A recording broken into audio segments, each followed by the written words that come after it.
Amigos, ¿qué tal? ¿Cómo les va? Un gusto saludarlos. Mi nombre es Johanan Díaz Vargas. Bienvenidos sean ustedes a este Hangout en vivo. Las vías de comunicación entre todos ustedes y un servidor en Twitter. Me encuentran como @JohananDíaz. Ahí lo está mirando usted en estos momentos en pantalla. En Instagram me encuentran como Johanan Díaz. En Facebook me encuentran como Johanan Díaz Oficial. Y la invitación, desde luego, para que usted a través de este canal de YouTube también le dé al botón de suscríbete. Así lo va a escuchar. Al momento que usted le da suscríbete, le va a salir un recuadro. En ese recuadro le sale a usted, pues esta parte donde dice si tiene que o desea usted activar la campanita. Y esa campanita, pues le va a avisar cuando tengamos un video nuevo o estemos a punto de transmitir en vivo. Así que pues ahí está para que usted lo haga, para que usted se integre, para que usted nos siga, para que usted forme parte de esta gran familia de la insólita experiencia. Bueno, pues hoy nos vamos a enlazar hasta Sevilla con un reconocido investigador, José Luis Hermida, quien le ha dado seguimiento muy puntual a muchos incidentes de los misterios, de los enigmas allá en aquella parte de España, y que hoy va a estar con nosotros. Así que pues de verdad, José Luis, un gusto saludarte. ¿Cómo te va, compañero? Igualmente, Johanan, muy a gusto de estar contigo en tu programa y para lo que tú quieras. Perfecto, pues de verdad que muchas gracias por estar acá en vivo, José Luis. Y pues tú te encuentras en el área de Sevilla, y Sevilla se cuenta una cantidad impresionante de casos, de hechos, que siempre nos ha maravillado, pero que no es de recién, sino que esto ya viene desde hace mucho tiempo, José Luis.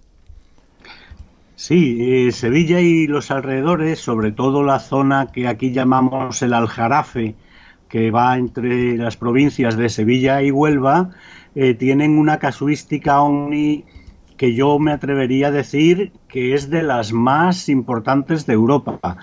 Nosotros hemos estado, al decir nosotros digo nuestro pequeño equipo de investigación, hemos estado pues 40 años prácticamente saliendo, haciendo observaciones todas las semanas, fíjate, todas las semanas, o el viernes o el sábado, obviamente, y hemos estado de alguna forma o de otra en contacto con todos los pueblos de alrededor y con las autoridades, no solo los vecinos, que nos contaban la casuística ovni. En los años 75 al 85, 86, 74, 75 al 85 al 86, se produjo la máxima casuística de toda la que hemos estudiado. No es que haya dejado de producirse, se sigue produciendo, pero no con la misma intensidad y con la misma espectacularidad que se producía en aquellos años. Rara era la semana que no había un avistamiento importante, cuasi aterrizaje, etcétera, etcétera. Muy bien, ¿por qué consideras que en esta zona como que hay un mayor número de incidentes? Pues la verdad es que hemos especulado muchísimo, como te puedes imaginar, por qué aquí. Hemos encontrado varias posibles causas, aparte de otras que pueda haber. En primer lugar, mineral. Es una zona donde hay minerales en abundante, hay minas a cielo abierto, enormes, de las mayores de Europa, de cobre, de pirita y cuevas donde antiguamente se dice que había rituales de brujería. Hay restos arqueológicos donde están constatadas varias civilizaciones, el paso de varias civilizaciones por esa zona que han ido dejando sus restos, los más claros, obviamente, árabes y romanos, pero también fenicios. Son lugares que tienen una fuerza telúrica bastante curiosa, porque en mediciones que nosotros hemos hecho en determinados sitios cambia el campo magnético, hay una aberración telúrica que no es normal, no es grande, pero no es normal, y es una zona realmente muy especial para el fenómeno ovni. Es una zona con altos cables de alta tensión, líneas férreas, líneas férreas antiguamente para la extracción y el transporte de los minerales, con ríos, con lagos y pantanos, y entonces es una zona que reúne casi todas las características que le gustan, por decirlo entre comillas, al fenómeno OVNI. Ya, muy bien. Ahora, también tenemos esta parte, José Luis, que es muchos incidentes que caerían dentro de los fenómenos paranormales. Es una ciudad muy antigua, una ciudad de donde salían las embarcaciones para aquella parte del mundo recién descubierta. Me refiero precisamente al descubrimiento de América. Sí, sí. Bueno, de esta zona, Sevilla, Huelva, Palos de Moguer, Palos de la Frontera, son zonas de partida de los primeros descubridores de América. De hecho, Colón recargó sus naves de agua y de avituallamiento, pues en una zona donde también hay una cantidad de avistamientos del fenómeno OVNI bastante grande y bastante curiosa. No sé si eso tiene algo que ver o no, si se escogió esa zona porque era la idónea por los vientos y por las corrientes de mar para llegar al continente, al nuevo continente, pero de hecho, jalonando de alguna manera esa ruta, y se encuentra el fenómeno OVNI. No solo eso, apuntabas muy bien cuando tú decías que en rutas marinas, cuando tú decías que probablemente esa travesía en zonas cercanas a esas rutas marinas, se cree que hay bases submarinas del fenómeno OVNI. Por la bahía de Cádiz hay pescadores que pescan con una luz, o pescaban, ahora ya últimamente no tengo muchas noticias de eso, pero hace 40, 50 años sí, que pescaban con unas luces que salían del fondo del mar como unas cúpulas gigantescas que brillaban y atraían a la pesca, que ellos luego pues recogían en sus redes. Ah, ok. Mira nada más que interesante todo esto. Quiere decir entonces que tanto en tierra como en mar siempre había esa referencia a estos hechos insólitos, por llamarlos de alguna manera, José Luis. Sí, correcto. En esta zona, desde muy antiguo, siempre ha habido referencias. Lo que pasa es que las referencias antiguas, como te puedes imaginar, eran unas referencias muy pobres, una línea en alguna revista de época, perdida entre 40.000 noticias, claro, sin mayor importancia. A partir de los años 70, como te decía, la década de los 70, 80 y en menos medida los 90, pues se produjo un boom enorme del avistamiento del fenómeno OVNI en esas zonas. Dos zonas básicas, el Aljarafe sevillano y el Coto de Doñana. El Coto de Doñana en la provincia de Huelva, que no están realmente muy distantes el uno y el otro, son las zonas de máximo avistamiento y de máxima investigación. Se me vienen a la mente decenas de casos de importancia solo de los investigados por nosotros. O sea, hay muchísimos más, ¿no? Como te digo, sí, era muy rara la semana que las fuerzas del orden de cada uno de los pueblos, la Guardia Civil, Policía Local, no nos contaban, porque sabían de nuestra afición, no nos contaban de casos que se producían, de avistamientos o incluso de testigos que querían hablar con nosotros para contarnos lo que había pasado. Claro. Ahora, en este mismo aspecto y así como va esta dinámica de esta conversación que mantenemos en estos momentos contigo, José Luis, ¿qué tan importante es que las fuerzas del orden puedan colaborar dentro de la investigación de un incidente? Ya llámese avistamiento, aterrizaje, contacto, en fin, todo lo que se desprende del gran tema de los no identificados. ¿Qué tanto es importante que ellos colaboren? Bueno, es vital. Tú sabes que son reacios a hablar de todo esto, a colaborar, a dar noticias de este tipo de cosas, y más en los años 70, como yo te decía, claro, que bueno, estaba considerado pues como algo un poco de locos, ¿no? Y si entonces personas que deberían mantener el orden pues se dedicaban a decir que veían cosas o que les contaban estas historias, pues no quedaba muy bien visto. Pero yo te voy a decir una cosa, nosotros hemos tenido muchísima suerte en ese caso, porque incluso, claro, nosotros andábamos por la noche por los caminos y en un momento dado, pues nos paraban, nos detenían, nos daban el alto porque ¿qué hacían 4 o 5 coches por caminos totalmente perdidos? Entonces decidimos ir al cuartel y pedirles una especie de salvaconducto, sí, donde explicara que nosotros estábamos en esa zona no por ningún fin maligno, sino simplemente por ver estas cosas, claro, que se producían en el cielo.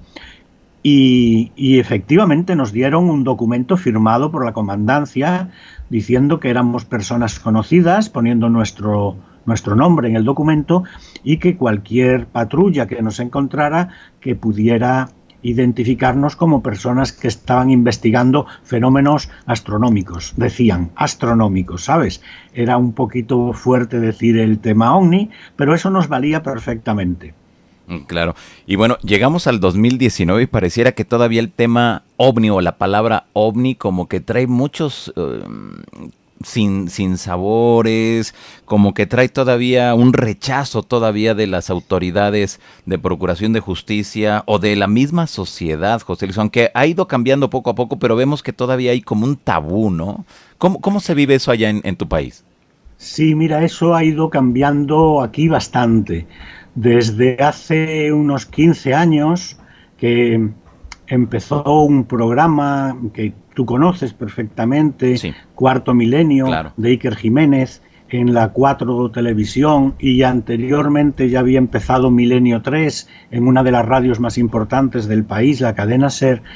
Pues la gente, que en principio se lo tomaba un poco como a broma, como algo totalmente desquiciado, pues fue encontrando resquicios para considerar que podía haber seriedad en todo lo que se decía, y influyó mucho en que en estos programas se llevaban personas de altísimo nivel social, catedráticos de universidad, altísima graduación, militares de alta graduación, generales incluso, comandantes, tenientes coroneles, como te digo, catedráticos de física, catedráticos de astronomía, que ya no se mostraban tan reticentes a hablar del fenómeno ovni. Y eso, junto con algunos documentales muy bien hechos y algunos temas muy bien investigados, porque tuvimos la suerte, entre ellos nosotros, de que sucedieron en nuestra zona y teníamos muchos testimonios, incluso fotos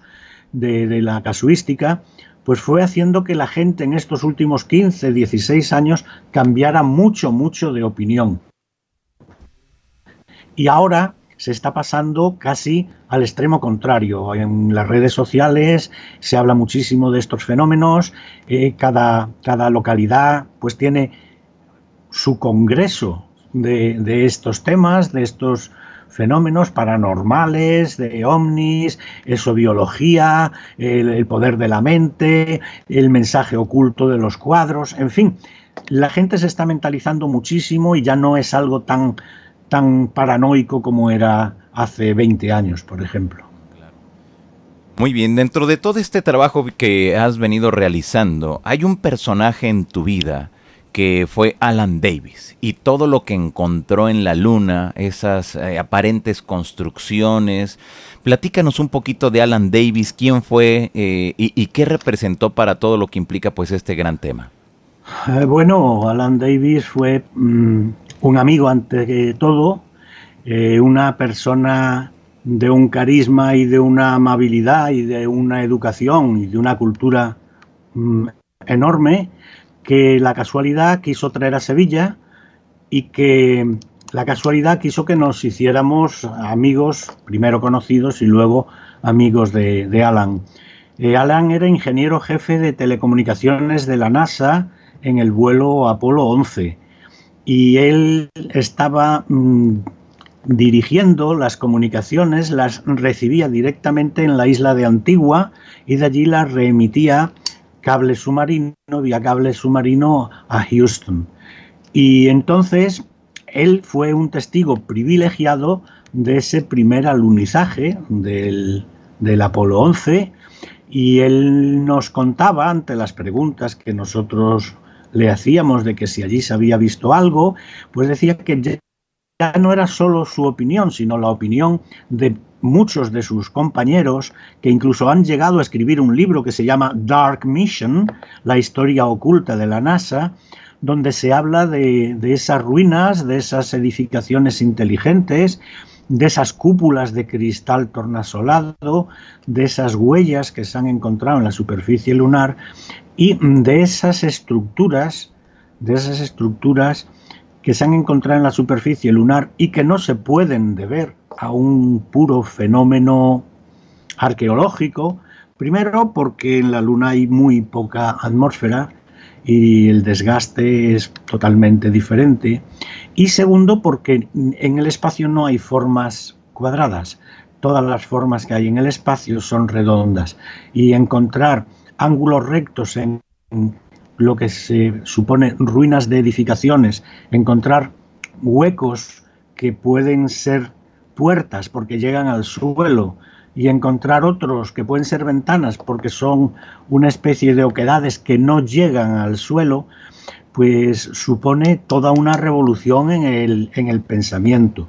A ellas se han unido pues el que publica este libro, Richard Hoagland, luego se ha unido Ken Johnson, Maurice Chetelain, incluso astronautas que han ido a la Luna han confesado que han tenido encuentros, digamos entre comillas, no esperados con una serie de inteligencias superiores, naves que les seguían, que les adelantaban, que se paraban, que se movían a su alrededor y que tenían una especie de control inteligente. Pero lo más importante es que estas personas, analistas de imágenes, ingenieros de NASA, cuando se jubilaron, publicaron ese libro con muchas de las fotos que les hacen pensar que son edificaciones artificiales construidas por mentalidades inteligentes.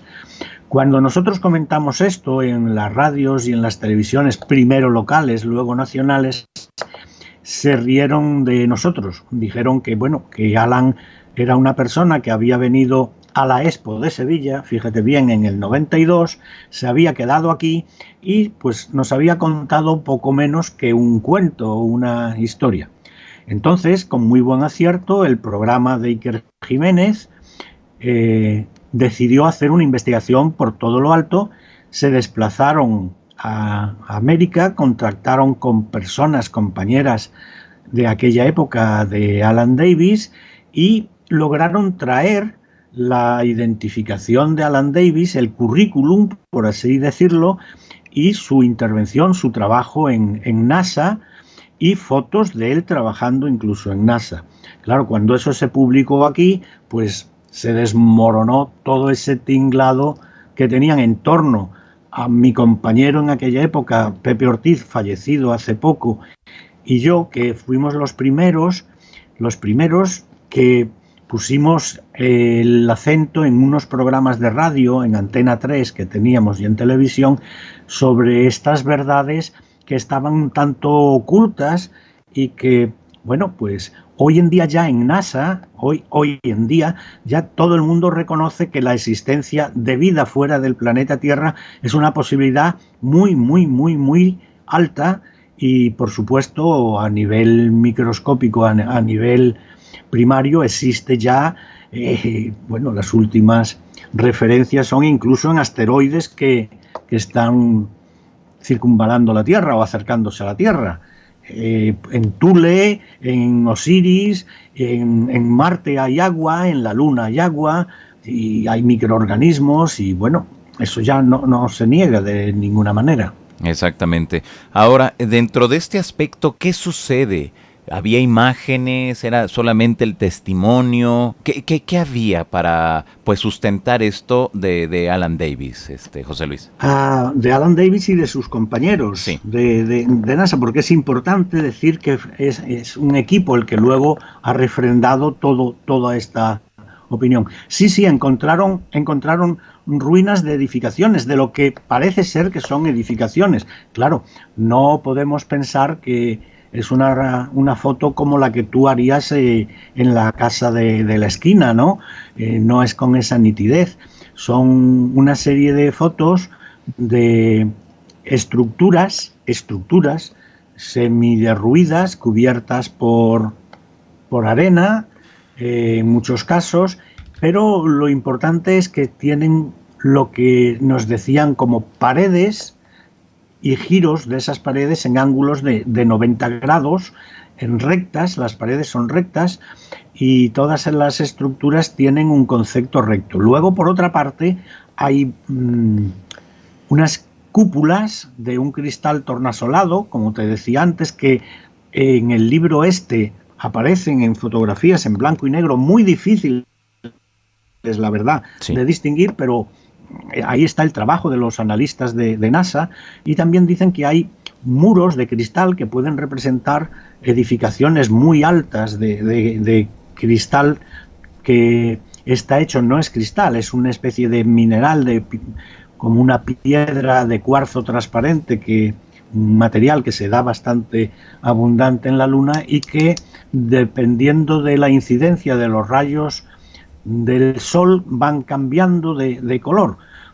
Esto, junto a que también se han encontrado rastros como de huellas de vehículos tipo oruga, en algunos de los cráteres de la Luna, y luces y resplandores en esas cúpulas, donde se supone que hay esas cúpulas, pues hace pensar a estos ingenieros de NASA que estamos hablando de vida inteligente, claro.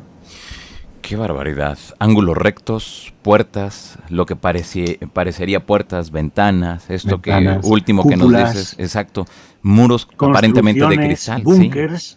Tipo búnker, construcciones tipo búnker, sí.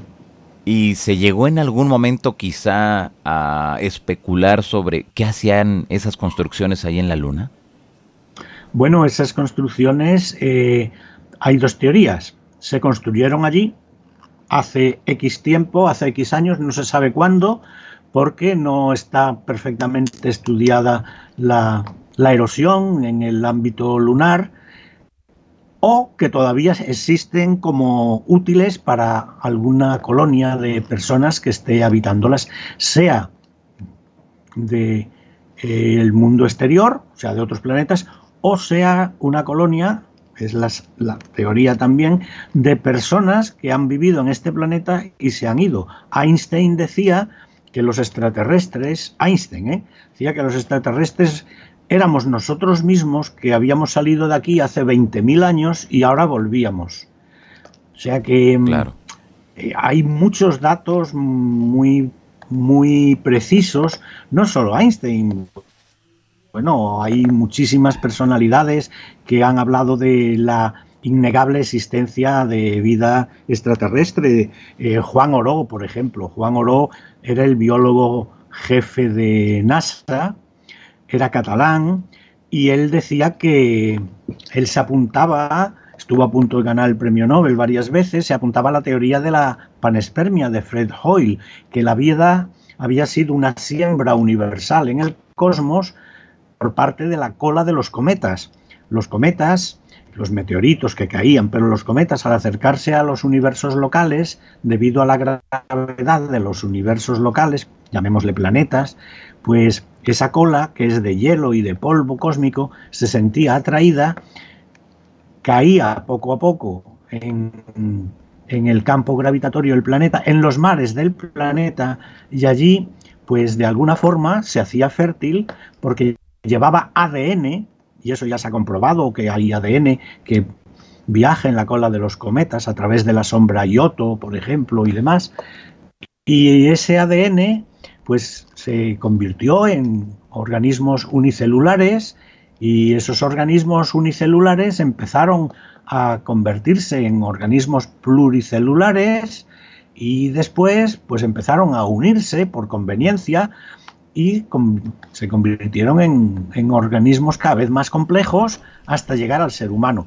Como esa siembra es universal, porque los cometas Y los meteoritos no solo pasan y no solo caen en este pequeño botoncito que gira por el espacio, que es la Tierra, en esta pequeña bolita, pues se supone que la siembra de vida ha sido universal y que en los planetas donde hay un ecosistema parecido al de la Tierra, es decir, una atmósfera y unos grados de temperatura, un margen de calor que permite que se fructifique, que esas esporas de vida, por llamarles de alguna forma, fructifiquen, pues son muchos, son miles y miles, ¿no? Y ahora estamos viendo las consecuencias de esta teoría, que es verdad, ¿no? Se están encontrando, pues, rastros de esa vida en satélites y planetas muy cercanos a nosotros.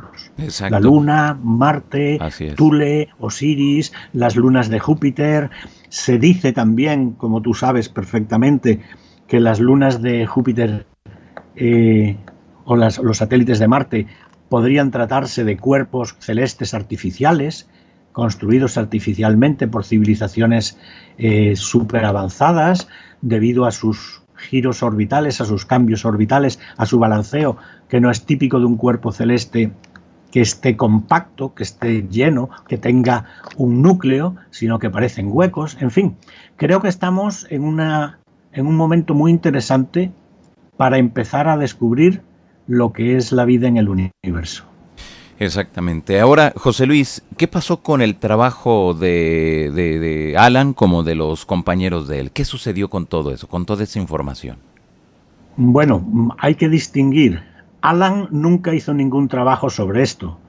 Alan nos lo contó a nosotros, bueno, en una reunión aquí en Sevilla, en un pueblecito de alrededor de Sevilla, nos contó todo esto que yo te he estado contando, nos lo estuvo contando, nos dejó incluso que lo grabáramos, se puso en algunas televisiones, incluso a nivel nacional, se puso también en Cuarto Milenio a nivel nacional y en muchas radios, pero Alan no trabajó para nada en esto. Él nos contaba un resumen de lo que él había vivido, lo que habían vivido sus compañeros, lo que sus compañeros le habían dicho, lo que los astronautas habían comentado y que los otros ingenieros que estaban en NASA con él, cuando dejaron de estar en NASA, pues publicaron. Los otros compañeros publicaron un libro, como te digo, sobre todo dos de ellos publicaron un libro donde pues se dice que no nos han contado toda la verdad, que existe una verdad diferente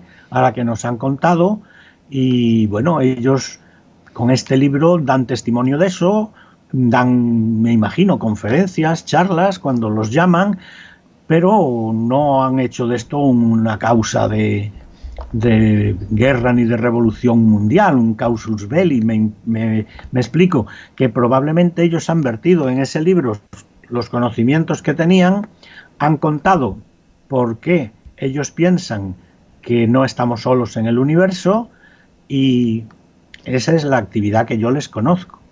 Claro, muy bien. ¿Quiere decir entonces, con esto último que acabas de mencionar, José Luis, que NASA realmente nos está ocultando información? Mi modesta opinión es que sí. Es que sí. Entre otras cosas, fíjate, hace unos meses salió, no sé hasta qué punto es verdad o no, que se habían perdido prácticamente todos los documentos de los viajes a la Luna, que habían desaparecido, que no sabían dónde estaban. Y bueno, yo eso no me lo puedo creer, me explico, pero es una cuestión de creencia personal. Yo no creo que un organismo tan poderoso, tan de primera fila como es la NASA, pierda sus archivos, desaparezcan sus archivos. O piensan que se pueden descubrir ya cosas con la tecnología que tenemos hoy, o no interesa que haya cosas que se sepan, y por eso dan esa versión de que han desaparecido, se han traspapelado. Probablemente si algún día les interesa volverán a aparecer en algunos armarios ultra secretos, pero yo creo que NASA evidentemente sabe mucho más de lo que nos cuenta. Alan también decía del rumor de que NASA y las fuerzas aéreas, sobre todo en este caso, tenían 3 cadáveres de extraterrestres crionizados que habían sido analizados, que habían sido conservados en hidrógeno líquido, se les había hecho la autopsia y según las noticias que él tenía, tenían un organismo exactamente igual al nuestro, doble respiración, doble circulación sanguínea, respiración pulmonar, órganos internos como nosotros, hígado, riñones, páncreas, en fin, prácticamente como nosotros, pero exteriormente pues eran un poquitín nada más parecidos a los de encuentros en la tercera fase. Híjoles, qué interesante todo esto, de verdad, José Luis, cuando ya te lo dice de primera mano, un personaje que trabaja, un personaje que está ahí muy al pendiente de todas las informaciones y sobre todo que hacía uso de la tecnología más avanzada hasta ese momento y que se hayan percatado de la presencia de estructuras, quizá, y solamente quizá, pueda ser que, como han dicho muchos teóricos de la conspiración, que por eso mismo ya el hombre no regresó a la luna. ¿Tú consideras que por ahí vaya el asunto? Sí, hay también varias teorías. Bueno, comentarte con gran pesar que Alan murió ya hace unos años y por eso la parte que tú decías, cómo han seguido evolucionando sus investigaciones. Él no llegó a hacer investigaciones de esto, él nos lo contó por su experiencia, como te digo, y por lo que le contaban sus compañeros. Alan murió y entonces ahí, desgraciadamente, se nos cerró ese camino y el sentimiento ya no es solo por ese camino, sino por la gran amistad que nos unía a una persona tan exquisita como ser humano, ¿no? Yo creo que han dejado de ir, aparte de las razones económicas, que eso tampoco se cree mucho, porque bueno, hay momentos mejores y hay momentos peores, probablemente porque encontraron cosas que no interesa mucho airear, o hay una teoría un tanto conspiranoica que dice que al estar allí, al intervenir en la Luna, de alguna forma contaminaron aquello y entonces tiene que pasar un tiempo antes de volver. Esta última teoría la desmentiría el hecho de que los chinos han ido a la Luna hace unos meses y se han posado en la cara oculta. Exacto, sí. Que es mucho más interesante, parece ser, que la cara visible, porque contiene unos minerales y unos elementos que son muy valiosos para el progreso y para el avance de la humanidad, y por lo tanto revolucionarían el mercado económico del mundo entero. Alan nos decía también que él había oído comentar que no solo en Estados Unidos había pues una nave espacial con sus tripulantes, sino que probablemente en Rusia y en Canadá hubiera otras naves similares, parecidas, y que eso de que la existencia de los extraterrestres es algo desconocido, que es una entelequia, pues que no es así, ni mucho menos. Es algo desconocido para la mayoría de los humanos, pero que hay grandes centrales de conocimiento, poder en la sombra, que controlan, que conocen, y en algún momento yo me atrevería a decir, y esto también es una cuestión personal porque obviamente no tengo ningún tipo de prueba, que colaboran y no solo colaboran, sino dan determinados aspectos tecnológicos, y fíjate, a cambio de que no hagamos determinadas barbaridades que podrían poner en peligro el ecosistema planetario. Ok, fíjate. Ahora, ¿qué consideras, José Luis, a partir de esta información que les proporcionó a ustedes Alan Davis, de estas conversaciones que tuvieron con él? ¿Qué consideras que entonces que nos hace falta saber, conocer de nuestro satélite natural?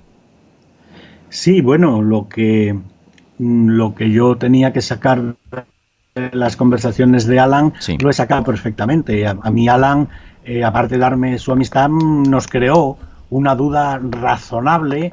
Ya no vamos a decir que creamos sus palabras como palabras de fe, como dogma de fe, que fuera de él no existe nada y que fuera de lo que él dice no. No, nos creó por lo menos una duda razonable con las cosas que nos decía y con los pequeños detalles que nos iba contando, de que las cosas no son ni blanco ni negro, sino que tienen un matiz de gris en muchas ocasiones, y que lo que para muchos era un mundo totalmente desconocido, totalmente aventurado, hoy en día pues es una ciencia realidad. Nadie va a discutir ya la existencia de microorganismos precursores de vida en planetas de nuestro sistema solar. Nadie va a discutir la existencia de agua. Nadie. Agua incluso salina en algunos casos y que está en grandes cuevas o en grandes lagos subterráneos. Eso ya no lo discute nadie. Nadie va a discutir que hay indicios de ADN que pueden generar vida en muchas partes del cosmos.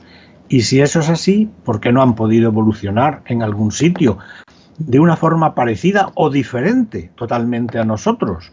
El otro día oía una teoría que, bueno, a simple vista puede parecer muy curiosa, que decía que nosotros, nuestra química orgánica se basa en el carbono, ¿sí? Pero ¿qué pasaría si hubiera una química orgánica que diera también vida, pero que no se sustentara en el carbono, se sustentara, por ejemplo, en el carburo o en otra serie de cosas? Pues se podían producir una serie, se dijo antes, lo que pasa que esa teoría se fue descartando, que se podía producir también a base del sílice, que es un elemento que está muy presente en todo el universo, pero parece ser que se pueden producir formas de vida inteligente a base de otras bases biológicas que no sean el carbono y que pueden ser tan efectivas, prosperar, como aquí han prosperado. Una consideración que yo tengo, que me parece absurdo, que en todo un universo del que jamás podremos saber ni sus límites más cercanos, no digamos ya los más lejanos, jamás quiere decir en millones y millones y millones de años, y que se está expandiendo todavía, pues que solo exista vida en una de las últimas constelaciones que conocemos y en un sistema solar mínimo dentro de esa constelación que es la Vía Láctea, que es una de las menores de las que nos rodean. ¿Qué será en el universo profundo? Pues tiene que haber vida. La evolución de la vida aquí tiene un nivel, en otros sitios será menos evolucionada la vida y en otros sitios estará infinitamente más evolucionada.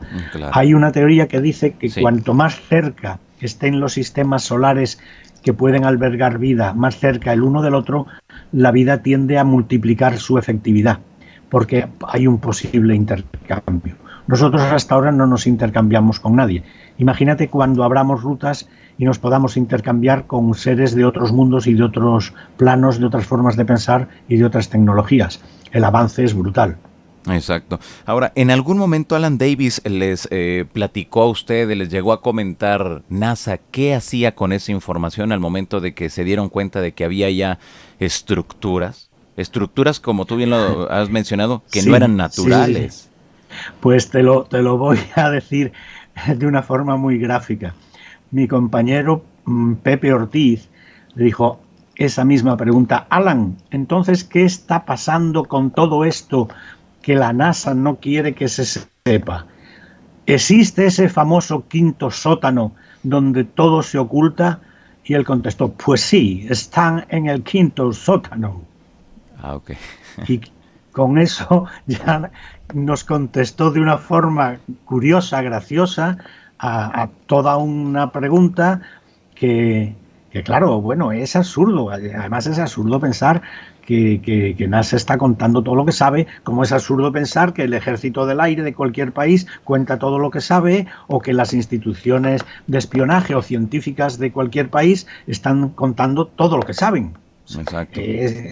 No tiene sentido, por más que nos gustaría saberlo. Pero como humanidad a lo mejor hay cosas para las que no estamos todavía preparados para conocer, para digerir o para actuar en consecuencia. Y entonces yo no soy de la opinión de ocultar, pero hay cosas que, bueno, hay cosas que a lo mejor hay que proteger. Hay determinados conocimientos que, usados en su determinado momento y con su manipulación adecuada, manipulación no quiere decir cambiar, sino con su manejo adecuado, pueden hacer que el mundo avance.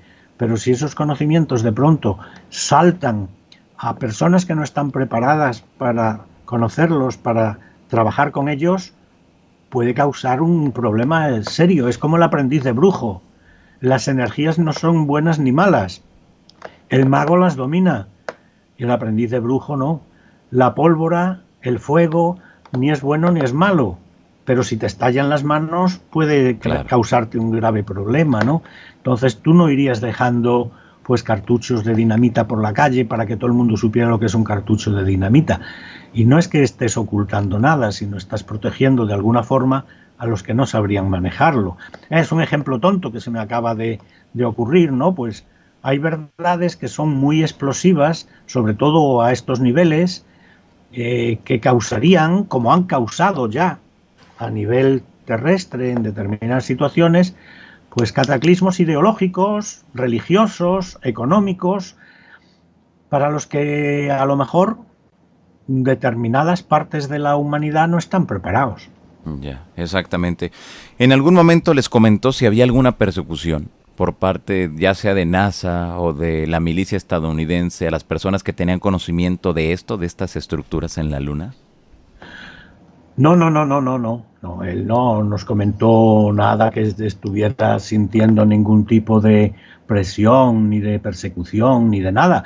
Simplemente él hablaba dentro de la discreción que estaba acostumbrado, a la que estaba acostumbrado cuando trabajaba en NASA, como me imagino todas las personas que trabajaban allí, pero no tenía, él en concreto no tenía ninguna orden ni ningún, digamos, espionaje sobre él, ni nada que le impidiera hacer una vida totalmente normal, ¿no? Es verdad que se comentó que había unas instrucciones, no las comentó él, yo lo he leído, había unas instrucciones en las Fuerzas Aéreas de Estados Unidos donde no se debían dar informes del fenómeno OVNI. Los pilotos estaban amenazados con tener unas sanciones, había un código, el HANAP, no sé qué, 100 y pico, algo así, estaban amenazados con tener unas sanciones económicas muy, muy altas, incluso con retirada de todo tipo de permisos y en último extremo la cárcel si comunicaban una serie de cosas. Pero eso también pasaba aquí, no en ese mismo nivel, pero pasaba aquí cuando a los pilotos se les preguntaba si querían dar alerta OVNI cuando estaban comentando a la base o a los radares que seguían los movimientos aéreos, y querían dar alerta OVNI ante pues unas luces o unas supuestas estructuras inteligentes que estaban viendo. Decían automáticamente que no, que ellos lo que se preocupaban era por la seguridad aérea, si había algún tráfico delante de ellos, pero que no querían dar alerta OVNI. ¿Por qué? Porque ¿qué pasaría si un piloto que te lleva de un país a otro, de una ciudad a otra, ve ovnis? Pues hay muchas personas que dirían que está un poco mal, que no pondrían su seguridad en manos de una persona que ve extraterrestres o ve naves que vienen de mundos ignotos. Y esa es la mejor defensa, y ese es el mejor castigo, y esa es la mejor inquisición. No lo vas a contar porque si lo cuentas, primero no te lo van a querer, y segundo vas a tener problemas en tu propio trabajo. ¿Y ahora qué? Pues lo cuentan en pequeñas dosis y entre conocidos.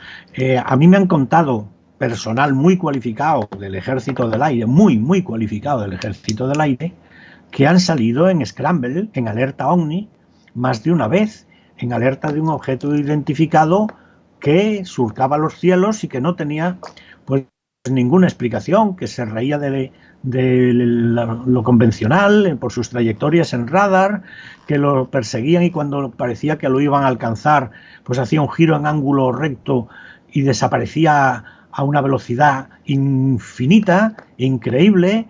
Y bueno, que tenían que volverse la mayor parte de las veces a la base, y el comunicado oficial era pues que luces, que globosondas, que reflejos del sol en el no sé qué, en capas de nubes bajas, que si el reflejo de los planetas. Bueno, y decían, yo esto te lo comento a ti porque nos estamos tomando un café aquí entre amigos, pero pero si tú lo comentas, yo diré que yo jamás he hablado de esto. Yo no he visto nunca nada. ¿Me entiendes? Sí, como que hay esa autocensura, José Luis. Ahí está. Que aunque tus jefes, que también, pero que aunque tus jefes no te impongan una censura radical, y menos ahora, pues evidentemente tú mismo te la impones, porque hay muchas formas de desacreditarte, sin necesidad de armar ningún escándalo. Exactamente. Muy bien. ¿Qué nos falta? Creo que aquí nos falta mucho por conocer, por saber de los viajes espaciales, por saber lo que posiblemente encontraron en la Luna y quién sabe a lo mejor en otros planetas, José Luis. Imagínate nada más todo lo que deben de saber estos señores. Sí, bueno, no solo en planetas, sino en pequeños asteroides. Sí, sí. En pequeños asteroides que se está investigando ahora con un interés muy grande porque pueden dar muchas claves del principio del universo. Y como te decía, hay satélites, o sea, asteroides que no son muy grandes, que contienen trazas de agua, y hay otros que se mueven, que tienen una forma que no es coherente con la mecánica celeste y que se mueven de una forma totalmente anárquica por el cielo. Y entonces están llegando a pensar que son auténticas superestructuras en algún momento creadas con una forma inteligente, por una mentalidad inteligente, y que se desplazan por el espacio. Creo que el espacio, a pesar de que se cree que es algo que conocemos como la palma de la mano, es el gran desconocido. Yo tengo una lista de montones de vuelos espaciales con los astronautas, o sea, tripulados o no tripulados, donde han tenido encuentros y contactos con estas cosas, digamos, inexplicables, que los han comunicado, que les han tratado de dar una explicación peregrina,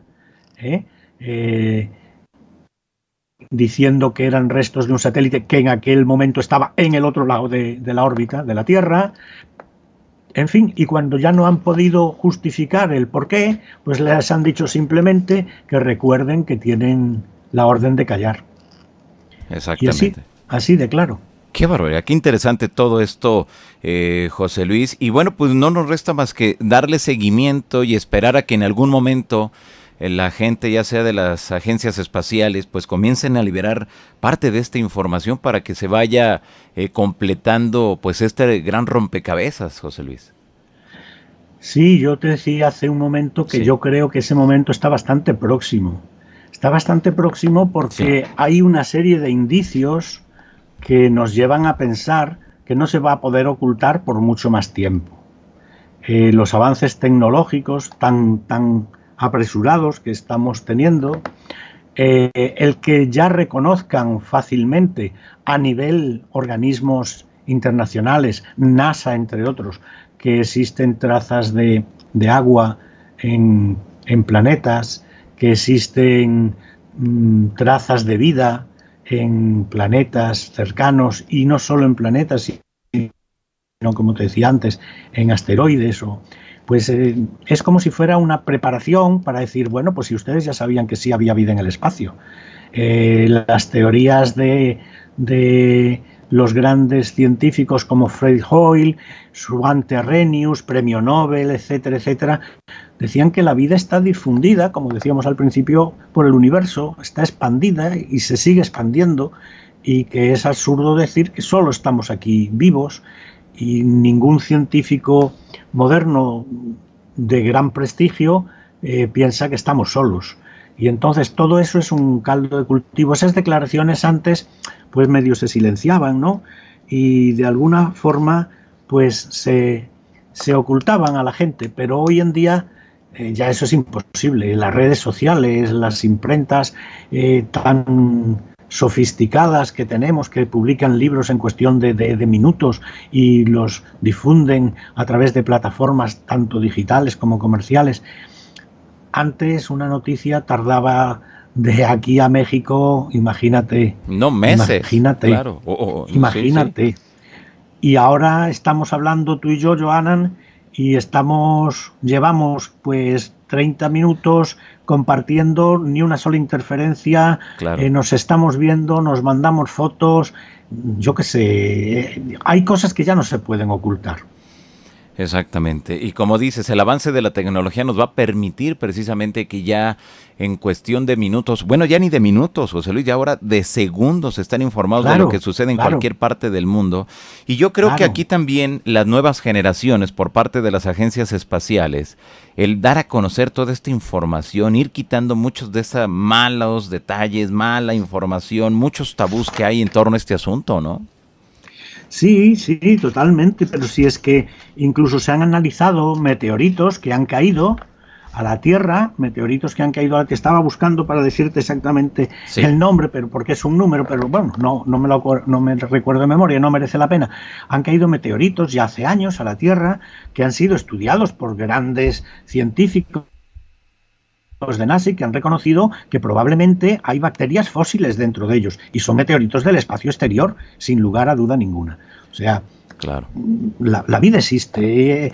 Es muy cicatero pensar que solo hemos sido creados nosotros, que somos el ombligo del mundo, pues vaya raza más fracasada en principio, ¿no? Que nos carcomemos por las guerras, por el hambre de nuestros niños, etcétera, etcétera, etcétera. Yo pienso ya a nivel de esperanza romántica, si tú quieres, que tiene que haber otros mundos donde la humanidad de esos sitios haya evolucionado un poco más. Nosotros no podemos ser el modelo ni el reflejo prácticamente de nada. Tiene que haber otras civilizaciones que hayan superado ya esta etapa de hombres primitivos en la que aquí vivimos y tengan una misión o un afán de investigar, de buscar, de curar y de explorar.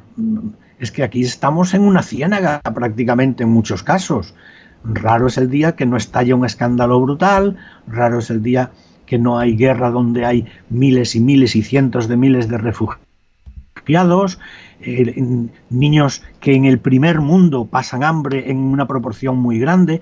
Dios mío, ¿a qué jugamos? El otro día vi en Facebook, y Sí. me voy a permitir hacer una referencia a las redes sociales también, vi una foto, unos niños, parece ser por el contexto, en un país africano bebiendo agua de un charco, bueno, oscuro, sucio, y dice, ¿seguro que hay vida inteligente en la Tierra? Es que es verdad, estamos buscando vida inteligente fuera y nos estamos olvidando de lo que tenemos aquí. Y yo espero, soy de los románticos que esperan que algún día esa vida inteligente de fuera, que también pienso que la puede haber negativa, porque la creación pues tiene sus luces y sus sombras, probablemente, que nos ayuden a vencer esta etapa de miseria que estamos pasando. Claro, exactamente. José Luis, Miseria moral, eh, ya no solo sí, miseria física, que en muchos sitios también, sino exacto, miseria moral. exactamente. José Luis, ¿tú consideras que dentro de todo lo que conocemos del ámbito de los ovnis, ahora con este asunto también que va muy de la mano de los avances en la era espacial, eh, nos falte, desde luego me queda muy claro, mucho por conocer, pero ¿consideras que haya una evidencia fuerte, contundente, de que nunca hemos estado solos? Mira, te voy a responder con las palabras de un jurista. Sí, Si el tema de la vida inteligente fuera de la Tierra fuera una cuestión jurídica, ya habríamos concluido por suficientes pruebas de que existe. Como es una prueba científica total y absoluta lo que queremos, pues todavía no. Pero es que pienso que incluso aunque haya una evidencia contundente en un primer momento, vamos a creer que no es ni más ni menos que un engaño de las redes. Tú imagínate que en Londres, en París y en Madrid y en México, ¿por qué no?, aterrizara en la plaza de la mayor ciudad una nave. Las redes sociales inmediatamente la dirían, mandarían fotos. ¿Tú crees que nos lo creeríamos en un primer momento? claro. No, pues vamos a decir que todo es inventado, ¿no? Que es una Claro, manipulación digital. vamos a decir que es un fake, Exacto. vamos a decir que no. O sea, yo creo que los tenemos muy cerca porque si hacemos un estudio histórico, desde la época más prehistórica de nuestro planeta, valga la redundancia, existen rastros en las cuevas prehistóricas, en las pinturas rupestres, en las estalactitas y estalagmitas, que eso sí que no nos miente, donde se han quedado impresas botas claveteadas, huellas de botas claveteadas, que es por la formación de esas construcciones calcáreas, se pueden calcular en 10, 15.000 años, botas claveteadas, que no estamos hablando de taparrabos ni sandalias de hojas de palma. Y porque en determinadas minas de carbón, en vetas de millones de años, se han encontrado cubos de platino tallado, y el platino solo se ha podido fundir a partir de la revolución industrial del siglo XX, prácticamente, cuando los hornos refractarios alcanzaban 3.000 y pico grados de temperatura. O sea, no vale ponerlas en una candela, ¿me explico? No. Y han aparecido en vetas carboníferas de hace millones y millones y millones de años.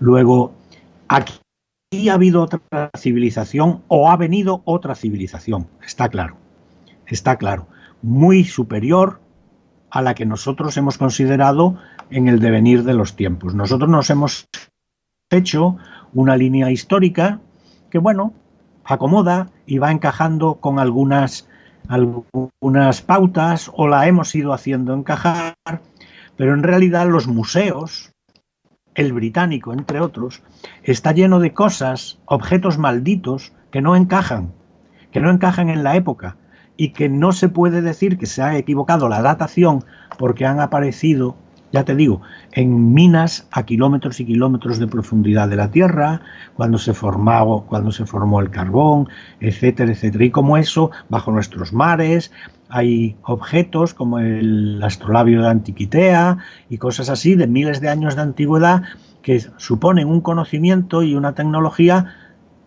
en el momento en que todavía andábamos con taparrabos aquí en la Tierra y nos pegábamos con garrotes, ¿sabes? Y entonces eso sí es ciencia. Lo que pasa es que cuando no se puede explicar o no se sabe explicar muy bien, porque rompería toda la línea histórica, se guarda en un museo, no se maldice, pero se guarda. Son esos objetos malditos que están ahí, que nadie se atreve de una vez por todas a sacar, porque rompería todo lo que hay en el pensamiento de cómo se desarrolló la historia de la humanidad. Exacto. Y entonces, pues eso es lo que estamos haciendo. Nos estamos basando en cosas que son realmente falsas, probablemente. Así es. Pues muy bien. Pues José Luis, las vías de contacto para la gente que nos mire en estos momentos, ¿en dónde puede mandarte a lo mejor un cuestionamiento, aportarte a lo mejor alguna evidencia, algo que ellos consideren pertinente? Bueno, en primer lugar, a través de vosotros, eso está claro, que se pongan en contacto con vosotros, vosotros recibís la noticia, vosotros la interpretáis mucho mejor que yo, porque estáis en el medio idóneo de la que sale la noticia, tenéis las referencias. Luego, pues yo tengo un Facebook que es José Luis Hermida Álvarez, que bueno, tengo miles y miles de entradas, no sé si en algún momento se me perderán o pasarán algunas, pero no tendría inconveniente en contestar. De hecho, tengo muchísimos amigos de Sudamérica que están en ese Facebook, más amigos de Sudamérica que de España, que bueno, que me honran con su amistad, me honran con sus comentarios y me honran muchas veces con sus aportaciones de lo que investigan o de lo que ven. José Luis Hermida Álvarez y Sevilla, y ya está, ¿no? Sale seguro. Okay. Y bueno, cualquier cosa, yo siempre prometo contestar, aunque sea con una sonrisa, porque hay veces que son cientos y cientos o miles de mensajes, sin exagerarte nada, de verdad, claro. Miles de mensajes los que recibo de esa hermosísima tierra donde vosotros vivís, y Colombia, Venezuela, México fundamentalmente. Como he colaborado en algunos programas, pues me llegan montones de noticias, y lo que más me encanta es que me desean felicidad, me desean amor, me desean paz, y eso a mí me llega al alma, la verdad. Exactamente. Mucho interés hay en toda Latinoamérica sobre estas temáticas, Sí, José sí, Luis. sí, sí. Y yo a Latinoamérica la quiero profundamente. Te lo digo con toda la sinceridad del alma, no es porque ahora estemos hablando y sepa que tú la llevas en el corazón, sino porque yo la quiero con el alma también. Perfecto, muy bien. Pues José Luis, te agradezco enormemente que nos hayas regalado este tiempo para conversar sobre Alan Davis, sobre esto que parte de tu trabajo allá en Sevilla, en España.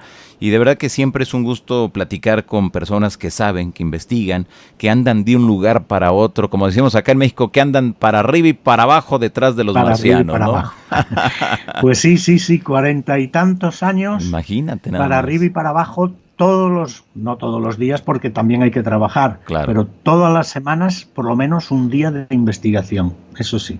Qué barbaridad. Pues qué bueno. Pues José Luis, te mando un fuerte abrazo desde Ciudad de México. Muchas gracias por permitirnos conocer más de tu trabajo. Y bueno, pues ahí nos mantenemos en comunicación.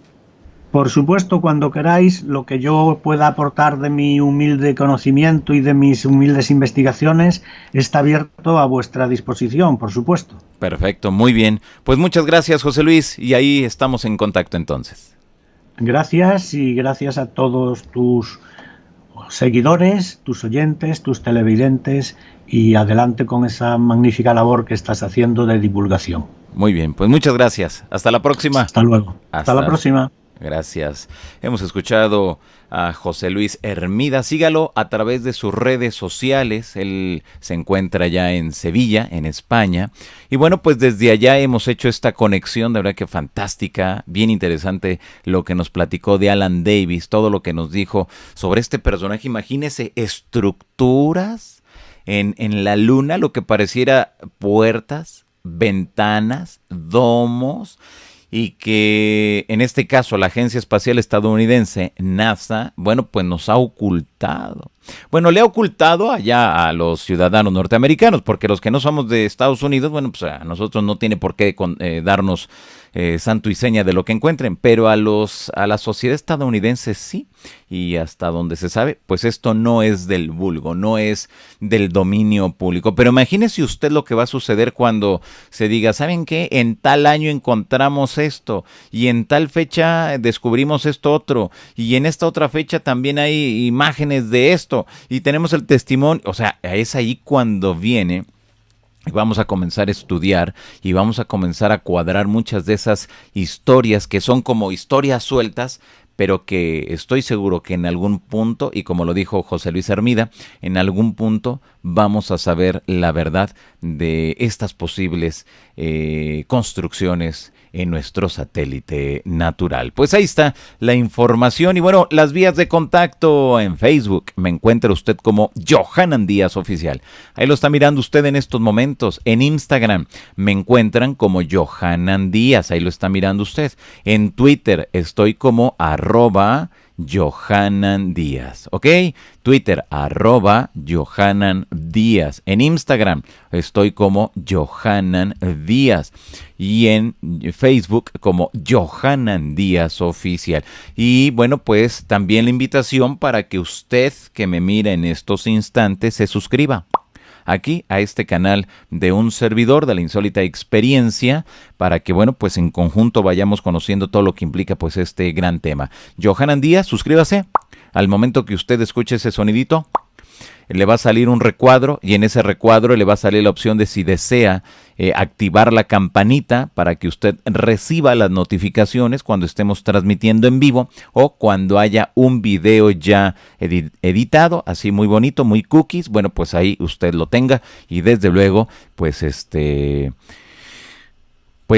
sea parte pues de todo lo que implica este gran tema de la insólita experiencia. Así que la invitación y la recomendación para que usted se suscriba. Todo es gratuito, así que no tiene un pretexto para que diga, no, es que me estás cobrando. No, todo es gratuito, aquí en este canal de la insólita experiencia. Muy bien, pues muchas gracias. La invitación para que me regale una manita arriba. Vamos con esas manitas, vamos. Agradezco también a todas las personas que están conectadas, que veo que son muchas. Muchas gracias, gracias. Estamos en esta semana de las evidencias, estamos en esta semana de lo que podríamos considerar la información dura y contundente sobre esta temática. En este caso, reitero, hemos conocido el testimonio de Alan Davis, que José Luis Hermida conoció y conoció muy bien, y que después, como usted lo escuchó, se hicieron las investigaciones pertinentes y se supo que efectivamente todo lo que él había dicho, que trabajaba en NASA y todo ese rollo, bueno, pues realmente había sido así. Así.